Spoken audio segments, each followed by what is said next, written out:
Hello everyone and welcome to another episode of Mythlook with your host Nitin Nair.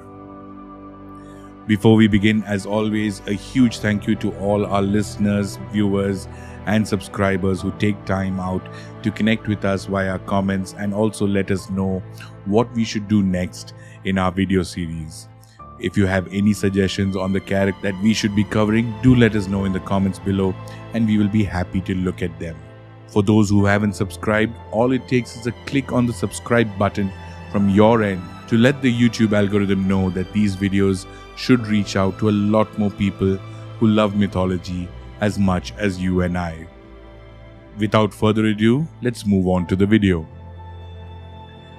Today's video is about a goddess from Arabian mythology and pre-Islamic mythology that is associated with faith, fate, time, and destiny. This goddess was revered in Saudi Arabia and Jordan and is none other than Manat, the goddess of time. According to Arabic mythology, the goddess of death and faith was known as Manat. Her sacred place was a dark marble statue that was placed inside the temple of Al-Musalla, which was near the city of Yathrib. The people of the Yathrib tribe, who were known as Banu al-Khazraj and Banu Awas, worshipped her. In the Arabian Peninsula, she was also worshipped by members of the Hijaz tribe. Prior to the emergence of Islam and the Prophet Muhammad in the 7th century, this pre-Islamic goddess was worshipped in the Arabian Peninsula.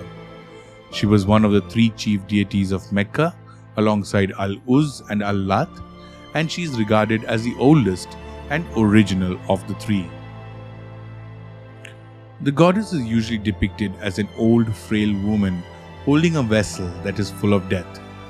During her early appearances, she was depicted in various ways, such as a wooden portrait that was covered in blood. However, the most prominent statue of the goddess was the one that was erected at Al-Musalla. During their pilgrimage, the people of pre-Islamic Arabia would often stand in front of the idol for a long time, shave their head, and considered it an important stop in the pilgrimage. She was regarded as the oldest of the three goddesses and was considered next to her father Allah, which was the common name for God in the region. Her sisters Al-Lat and Al-UZZAH also had their own importance in the pantheon. The goddesses worshipped by the various tribes in the Arabian Peninsula were also known to protect their graves and calms. According to pre-Islamic beliefs, Allah stopped being active in the universe after He created it. He became a passive spectator as He rested. The three daughters of the god acted as intermediaries between Allah and humankind, but they would do so only in desperate situations. She is often regarded as a mother or consort of the warrior god known as Hubal. The god of storms, clouds and thunder, known as Kuza, has also been associated with the goddess. The goddess's name has two possible meanings. One of these is that it means to determine or to mete out. Both meanings are fitting as she is the goddess of destinies and fate. According to some sources, the ancient Egyptians used the word mania to refer to the future. The goddess was regarded with great honor because she was able to bring death with her. She can help people cultivate their inner wisdom and allow them to experience a life filled with magic. As the goddess of time and death, she was depicted with a waning crescent moon over her head. During the time of death, it was believed that the goddess was holding a vessel that was full of death. She was also believed to have been watching over graves. According to a tomb inscription, she and her sister Kaisha would curse anyone who would purchase or sell a tomb. They would also make a gift or pledge or draw up documents related to the tomb. In 1024, during the time of Mahmud of Ghazni, he attacked the Somnath temple located in India. According to the court poet Farooqi, who claimed to be a part of the group that carried out the raid, the attack was inspired by the belief that a hidden idol of the goddess was being stored in the temple. The other goddesses' images were destroyed in the raid, but the one of the goddess known as Manat was secretly stored in Kataiwar in modern Gujarat. Since the idol of this deity was aniconic, it could have easily been confused with the Lingam statue at Somnath. According to the poet, Mahmud destroyed the idol and took its parts as loot. He then placed it on the grounds in order for people to walk on it.